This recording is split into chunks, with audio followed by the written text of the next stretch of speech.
Coming up next on The Voice of Alabama Politics, 10 Commandments in schools. Also, more Don't Say Gay. And the gaming bill is DOA.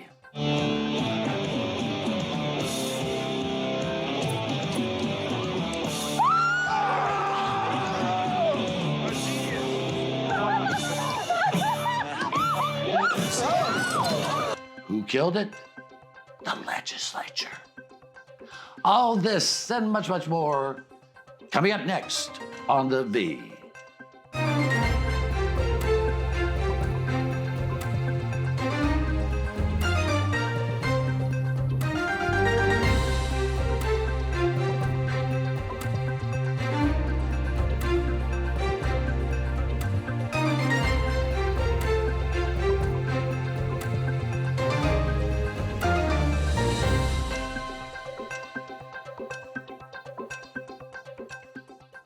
Welcome to The Voice of Alabama Politics, where we tackle the tough issues so you have the hard facts. I'm your host, Bill Britt, and as always, I'm joined by Susan Britt, research guru extraordinaire, and Josh Moon, investigative reporter and columnist at APR. Welcome.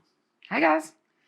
Hey, y'all. They have been busy. They've been busy bees.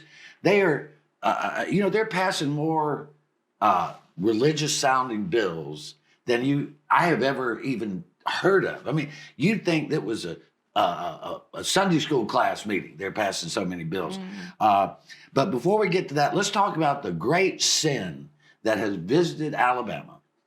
Once again, there's not going to be gaming legislation in 2025. And from President Pro Tem Garland Gudger said he didn't see anything happening until after the elections. Susan, about 20 years now, they get right up to the line and go, whoa, no, we can't do that. No, he basically went in and just dropped the bomb and said, listen, it's too little, too late. Don't have enough votes. It's dead for the session. Yeah. It's over. Yeah. All the squabbling can stop now. Yeah. So it's dead. And the year after an election, we'll see. Josh, see. At this rate, your Andy Lou will be able to gamble by the time we get something passed.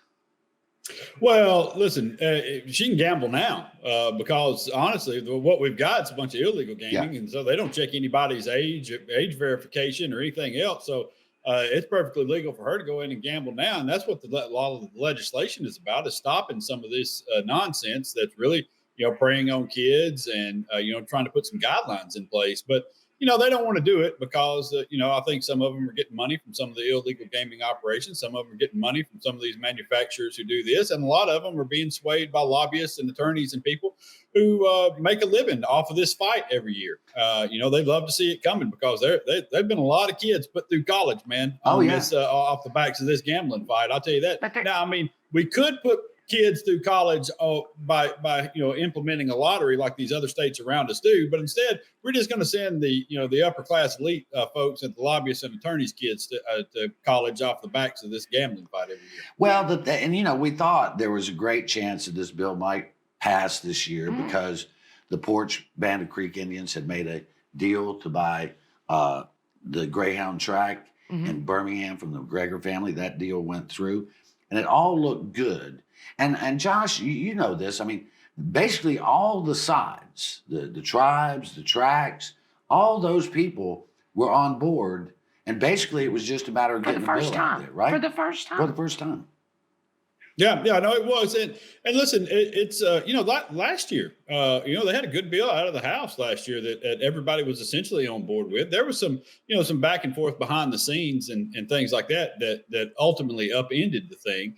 I think some people made some pretty minor mistakes that could have been corrected, so then folks took advantage of it to keep this fight going.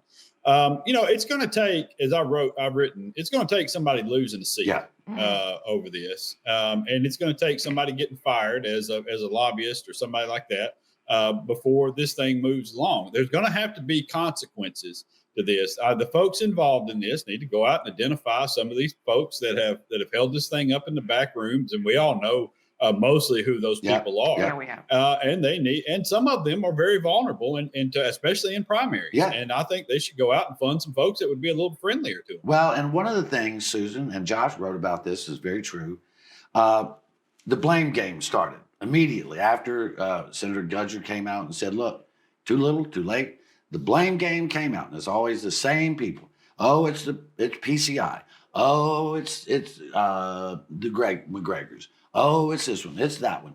The truth is, as Josh wrote, it's the legislature's fault. Yes, it is. They can pass anything they want. The Republicans can pass anything they want. They have a super majority, but they determined not to do it. And as Josh said, somebody's got to lose their job. And somebody's got to lose their job. Somebody's making too much money at this. That's the only rationale behind them not passing it. That bill last year was so good. It lost by one vote. Yeah. I brought the same bill back this year, and everybody's all about the Porch Creek were on board. The McGregors were on board. Everybody was on board with this bill. The only thing the only people that weren't on board was the legislature. Yeah. They have a supermajority. They had a supermajority since 2010. This is 2025, people. Yeah.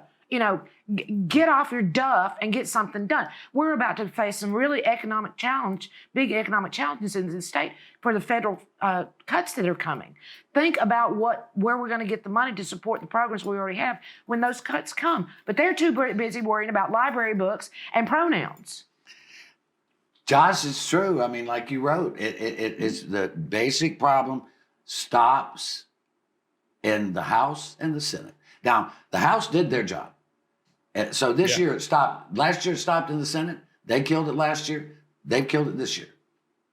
Yeah, they did. And I'll disagree just a little bit with what Susan said. The original bill was a very good bill. The bill that came out of the House was a fantastic bill. It was a comprehensive bill. It was going to generate the most revenue for the state and give us some real resort destination type places. Mm-hmm. What ended up coming within one vote was a watered down version of that true. bill. That's true. And it was you had almost casinos that had historical horse racing and just nonsense. But above and beyond that, you're right. I see people all the time talk about, well, I guess the Porch Creeks didn't want this, or and place this blame on people who are advocating for their own positions. Yeah. I mean, every bill essentially that comes before this legislature has people up there lobbying for their position in relation to that bill. And it's up to them, the lawmakers, to make a decision and pass the legislation and do what's best for the people of this state. The people of this state have been very, very clear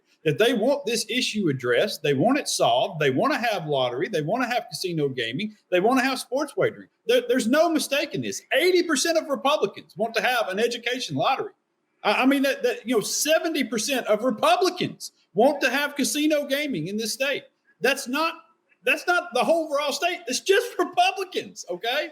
And so for them to sit there and not do this and then try to pass off blame to some group that was advocating for their own interests, it's such nonsense. And it's so unfair to a lot of these people that are out there doing this. Hey, look, the Porch Creeks are supposed to advocate for their position. The McGregor family's supposed to do that. Blue Cross Blue Shield is supposed to do it when it comes to insurance, and Alpha's supposed to do it when it comes to insurance. That's how this stuff works, It is. y'all. It absolutely is. So if you're wondering who to blame, it's your lawmaker. Give them a call. Yeah, Just give them a call. They don't listen to you unless you're screaming. Anyway, you're watching the voice of Alabama politics. We'll be right back.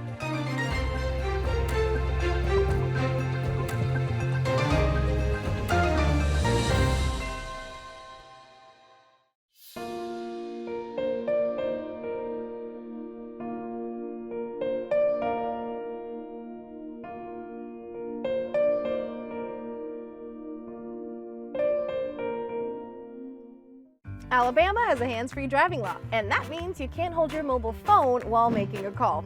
Oh, and no writing messages, recording, or watching videos either. Plus, you can only use a single button or swipe of a finger to answer a call. So what's a driver to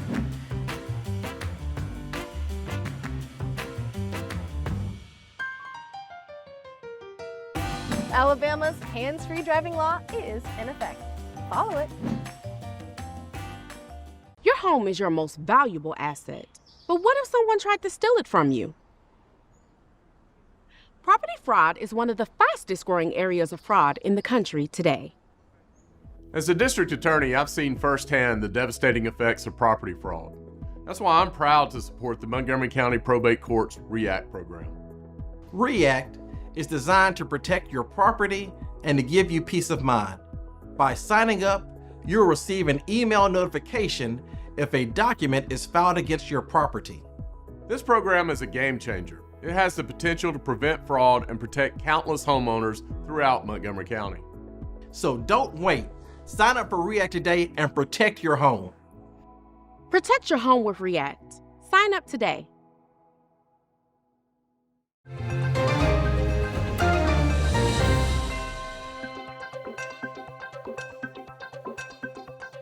Welcome back to the voice of Alabama politics.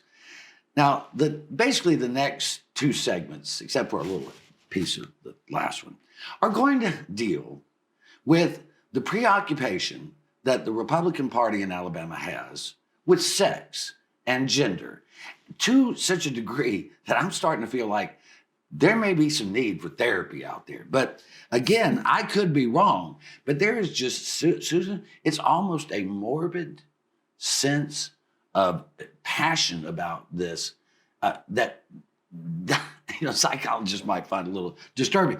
One of our favorite guys, Mac Butler. Mac Butler's a great guy, but he's so way out there that he's so far on the far right that he fell off the flat earth.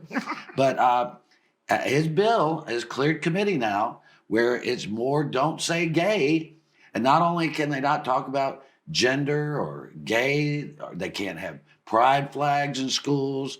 They can't have pride lunch boxes, I guess. Boy, if you use a pronoun that the kid prefers, and we're not talking about kids. We're talking about K through 12. We're talking about high school seniors cannot have classes that deal anything about gender identity or being gay. I'm beginning to think the Republicans think they can just make it go away. You know, if you pass enough laws that you can't say gay, you can't use the preferred pronoun, you transgender bathrooms, and this, it'll just all go away. Maybe it'll just all go back in the closet. Be realistic. You don't think a high school student knows if they have a transgender friend?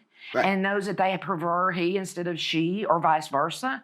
I mean, this is just ignorance played out in public. I mean, Josh, is the same kind of thing that they try to do with this abstinence-only type of sex education, which is no sex education, which is why we have such a high teen pregnancy rate, which they have again passed out of committee. That, we're not going to teach you a damn thing about sex, but if you have a baby, you're going to squirt that thing out and you're going to raise it. Yeah, but without our help. No, without the taxpayer help. No. Not without help. Not if Arthur Orr has anything to do with it. But listen, honestly, first of all, you're right in the kind of Freudisms that's taking place here. Okay, I mean, whenever you're focused this much on one particular topic, I mean, how often do we see it where that one person who's focused that much on this one particular topic is really repressing some things? Yeah. And eventually those things come out with some toe taps in a bathroom stall. But it's honestly, who doesn't care about this? Kids, the kids in high school. That's right. And honestly, I wish, we'll have some kids that we have a young one. And so we have babysitters and whatnot. And so there'll be some, kids, some teenagers around. I have a nephew that's in his just out of his teenage years now, and so I've talked. I've been around these people, and I see how they handle some of this stuff. They could not possibly care less. They could not. Oh, wow. It does not affect them at all. They know that their friends, some of their friends are gay. They know that there are trans kids at school. Is there a problem with the bullying of some of these kids at times? Yeah, of course. And because it's floating straight down from the top from some of these jackasses who keep putting this stuff out there and encouraging it. And so, but for the kids overall, they don't care, man. They just want that. Honestly, they've taken up the Tim Walz stance on this, which is leave people the hell alone. Mind your own business. It's so true. And then it's just sort of this scary thing to me that again, once that, they're so obsessed with this. It started out, all this stuff about this started out after after gay marriage was struck down. Gay marriage was implemented. So they had to have a new boogeyman. So they went after trans kids, and now they're kind of backdooring anything that has to do with LGBTQ community. Now, I will say that I think Jimmy Kimmel is on to something. If you've never watched Jimmy Kimmel, I understand. He's a adult pill. But he was talking the other night about Tommy Tuberville's obsession with transgender athletes. And Susan, what was his conclusion? That he was so obsessed with transgender athletes that it must be professing something or repressing something, that maybe someday he was going to come out as Tammy Tuberville. Tammy, if you're out there, come on out. They would rather do this than actually work on our problems. That's what angers me. Not only are they encouraging bullying, but they're also ignoring other problems like, we've got a Medicaid crisis coming. We've got, problems with in our schools. We've got problems with getting people fed. But meanwhile, they're out here playing around with the transgender stuff instead of actually going to work and doing something good for the state. Well, I think they have a real answer that they're going to put in place to address the problems we have with Alabama schools. And that is, it passed out of committee this week. The 10 Commandments will now have to be displayed in Alabama's K through 12 schools, or they're going to have to be there so that everybody can see them and try to understand them. The truth is, out of the 10 Commandments, there are only just a few that have to do with any kind of law, murder, stealing, lying, that kind of thing. Lying under oath. The rest of them are either ideological, religious things, or are about worshiping God, which, as so far in this country, you cannot mandate. But I have thought about this, and I'm giving serious consideration to this. I think that they want the 10 Commandments in that school so they can pray away gay. I agree. Don't you think, Josh, they might be able to pray away gay? They've been trying for a while now. Well, I think they're putting them in there so you forget that they don't want to feed the kids, and properly fund the schools. Exactly. I think that's probably what they want the 10 Commandments in there, so they can cover up the things that they're not honoring out of the 10 Commandments. And it's so, it's so stupid. It really is. It's such a waste of time and a waste of effort and energy. And, it's the same people that talk about the 30-second prayer at the start of school is what's going to get, if we put God back in schools, that's going to solve them. No, if you put the money back in schools, that's what's going to solve it. Okay. You put good teachers and good money and good resources into these schools, every single time it solves the problem of the schools. Every time. It's without fail, it works. Well, the problem is, as both of you have identified, is that they are doing performative work and not the hard work of governing. But we're going to leave it right there. You're watching the voice of Alabama politics. We'll be right back.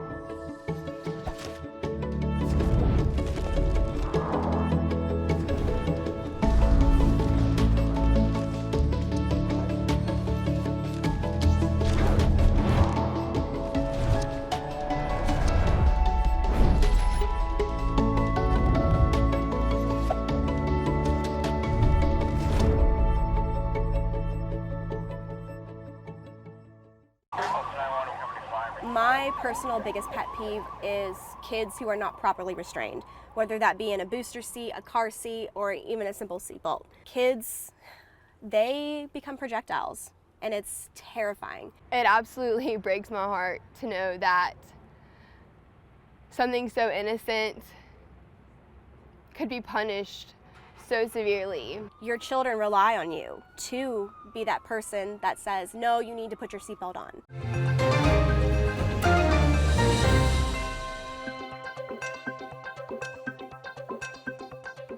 Welcome back to the voice of Alabama politics.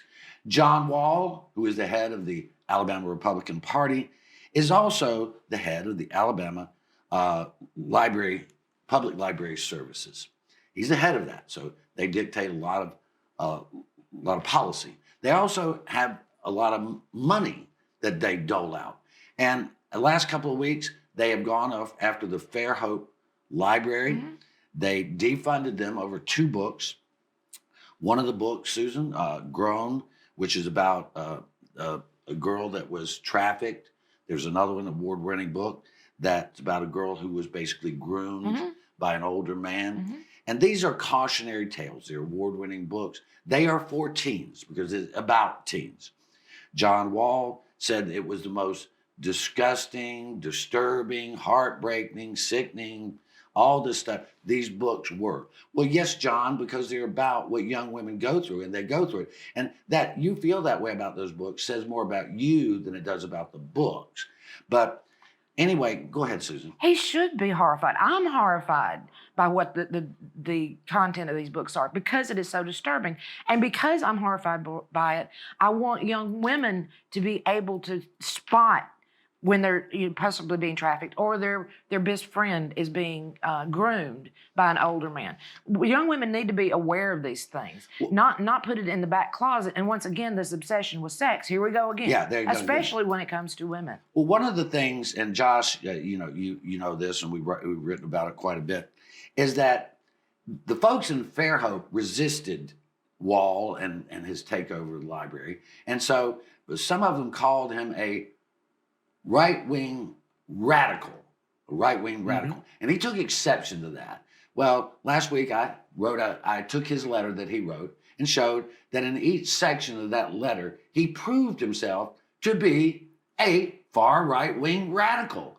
And this is where we're at.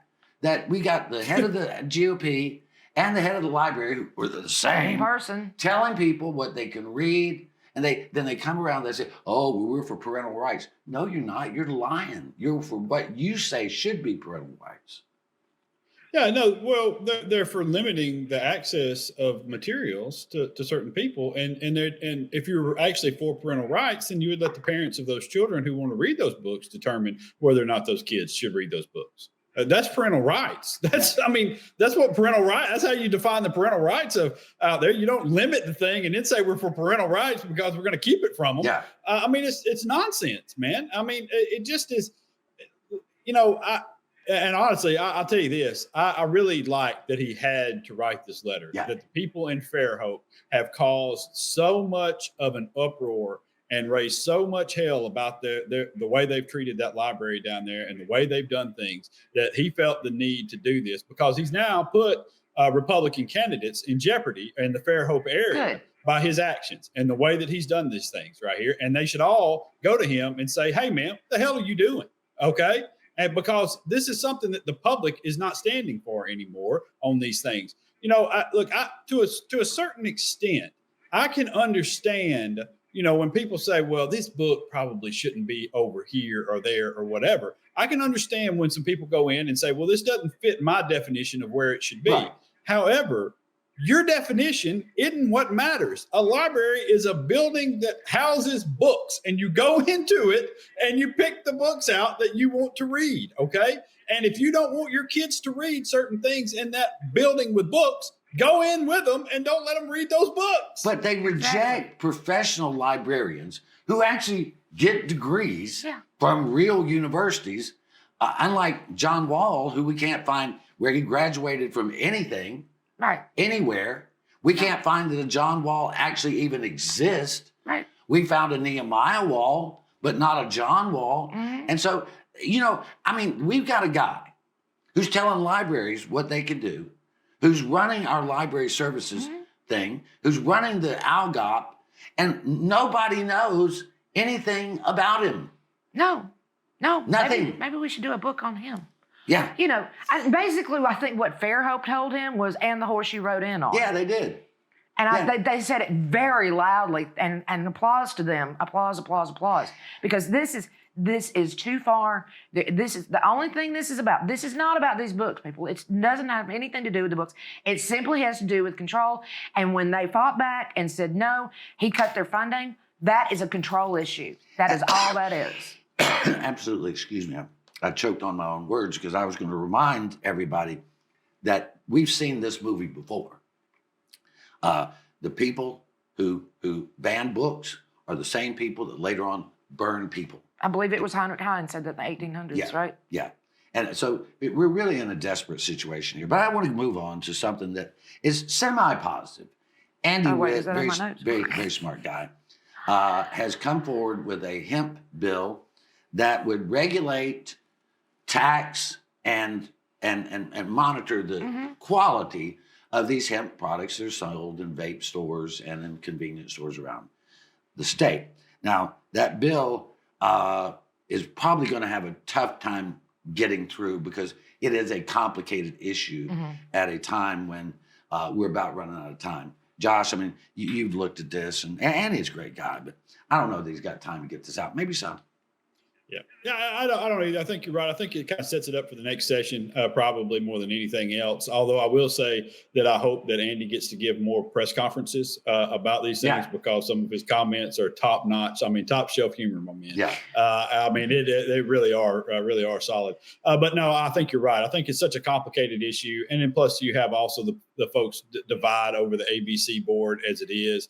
And so I think that those things combined, it's going to take a while to get this thing through. So probably the next session, although you never can tell, man, what flies through in the end of a session. Oh, I know. But one thing I do know is that a frog with a glass behind only jumps once. That's true. But there you go. I don't think Andy said that, but I could hear Andy say that. There you go. I mean, what's your take, Susan? My take is, it's a complicated issue. I mean, it's whether, of course, the 21 age limit, that's everybody's okay with that. They want to kind of limit how much can be in the THC vapes. But then there's also the fight between just with the stores, or can you do it at the convenience stores as well? So it gets a little complicated in the way that it can be distributed. Yeah, the convenient petroleum lobby, they have about 4,000 stores here in Alabama. Yeah. So it's going to be a fight, but I wish Andy and this is a good first start. I think it's a very good start. Anyway, we're going to have to leave it right there. You've been watching the voice of Alabama politics.